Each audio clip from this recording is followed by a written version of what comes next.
Now the very complicated task to adding the openings for the hand, no, I'm kidding, of course, it's very easy.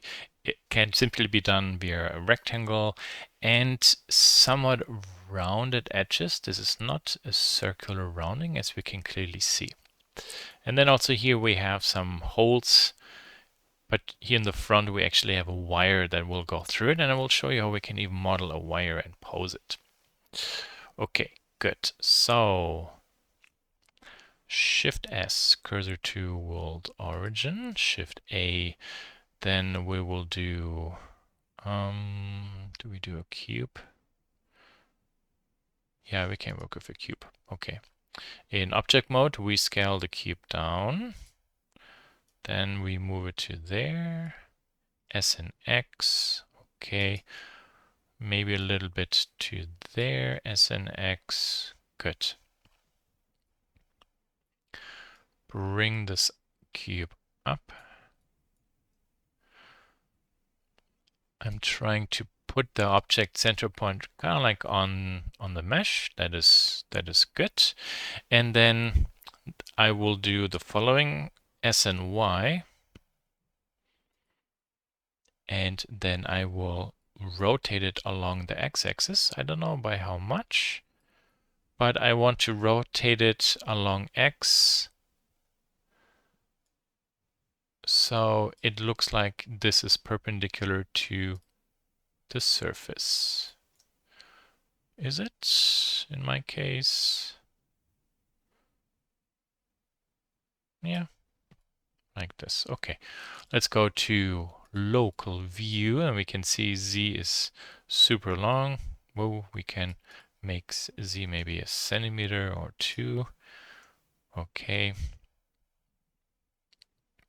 Then edit mode, face select this and this face, X and delete face. Object mode. Oh, Y is actually way too tiny. So let's increase this.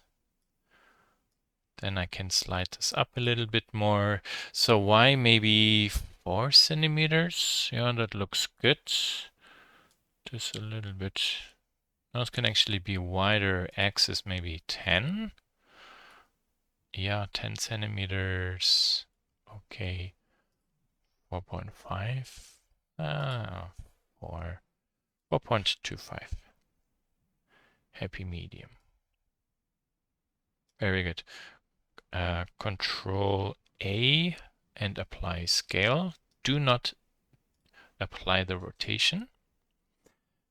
Now, because this is applied, we go to, we don't have to go to edit mode. We can just, in object mode, add a bevel modifier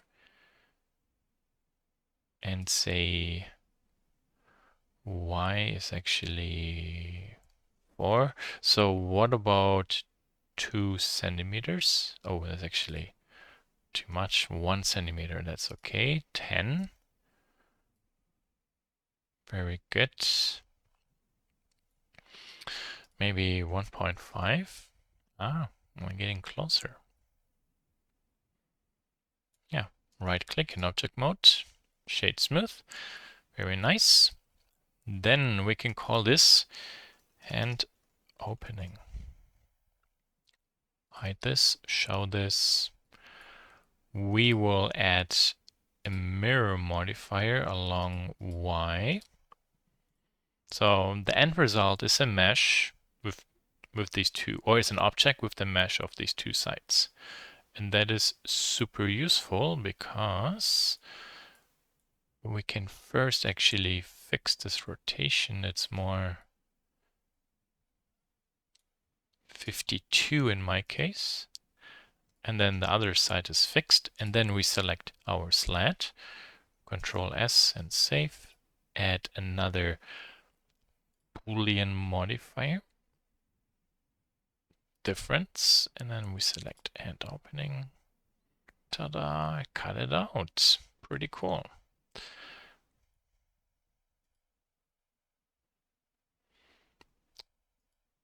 You see also red is the inside. So the inside of this opening object we modeled got cut away. Very good.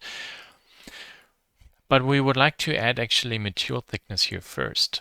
So let's do the following. We hide all those, then the processing is a tick faster. Add solidify maybe 3 millimeters and complex. Which direction? Okay, yeah, so this is correct. You see how it shrinks down. That's good. Maybe 2 millimeters. Okay. Then this should actually be in front of the opening, no? Just in front of it. And let's press fingers. This all works. It does. Beautiful. So we add the grooves for it, and then we add the solidify modifier to make it nice and thick. And then we do the cut. There we are. The reason why I do the cut after I did the solidify is the edges inside of the cut really follow this surface we have. So this is perfect. Let's make a new collection. And we can call this scan. So on the scan we move in there, rebuild, we move out, and then here we call this trim objects. So everything that cuts, holds, etc. we can put in there. Alt B, go back. Yeah, there we are. Pretty cool, no? Because this is all parametric, when we turn this one on and adjust, for example, the rounding, everything will be updated. That's kind of the really nice part about this. So this whole, how big is this object again? 4.25. So a fillet of 2 will result into, yeah, a very small flat object here, or flat surface. So this is perfect. I like actually this bigger rounding more. That's more comfortable for your hands to be in. Okay.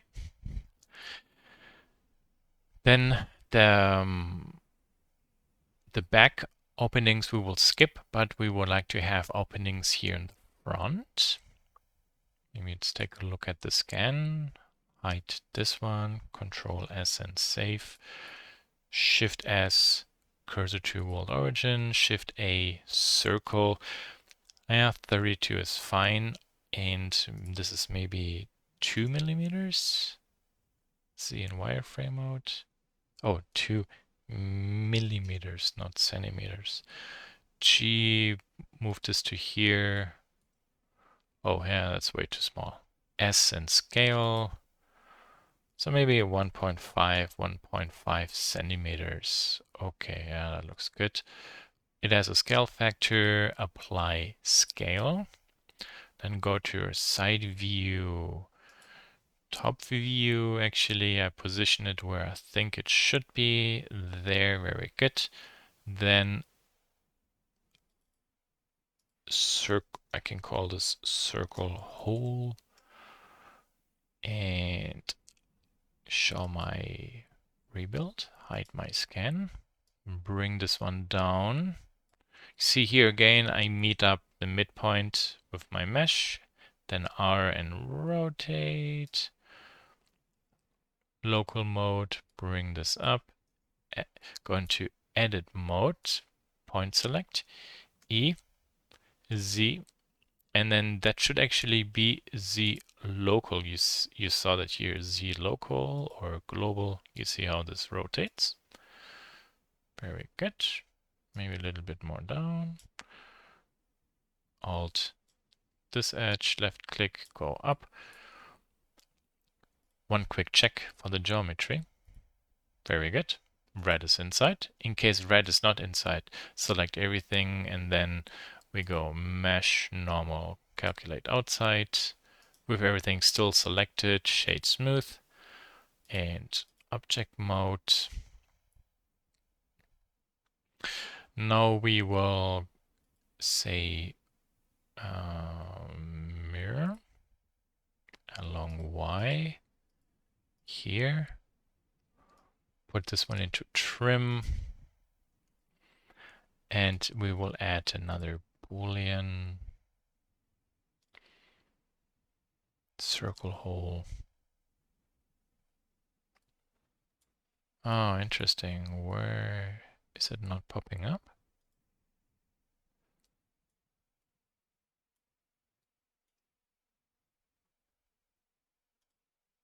What about fast? Oh, that's interesting. Why doesn't this work? Let's do a quick check. So show this one. Oh, wah, wah, wah. It does not intersect. Of course, then it cannot do that.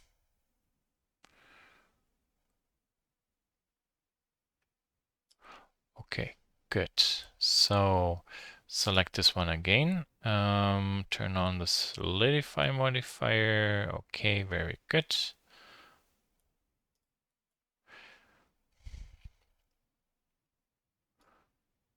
So this edge is actually good. From the front, there you can see we might want to rotate the object a little bit this way. So looks like the hole is more punched perpendicular to that surface. Very good. We can hide this, go to here, and then all these commands we turn on. It's all good. Yeah. And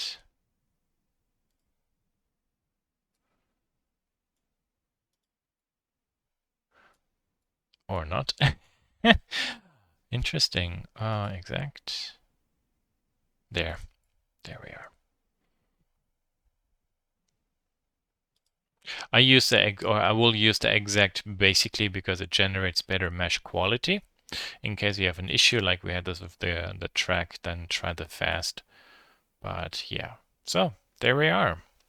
I think we could say for modeling actually the track, this is pretty much done.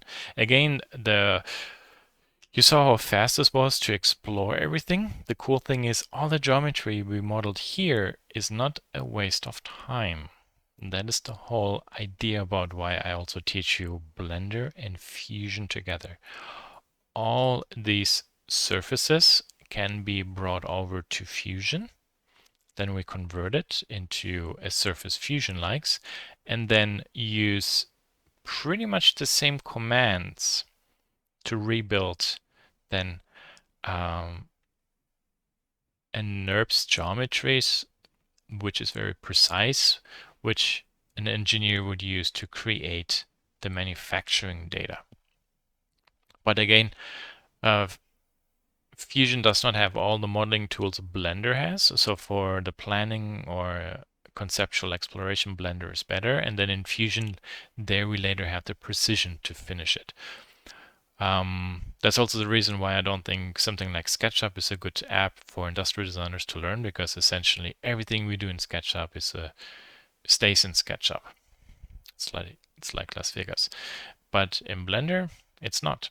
We can send the information over to Fusion and continue working with the data there. Okay. In the last video then I will show how we can make the rope.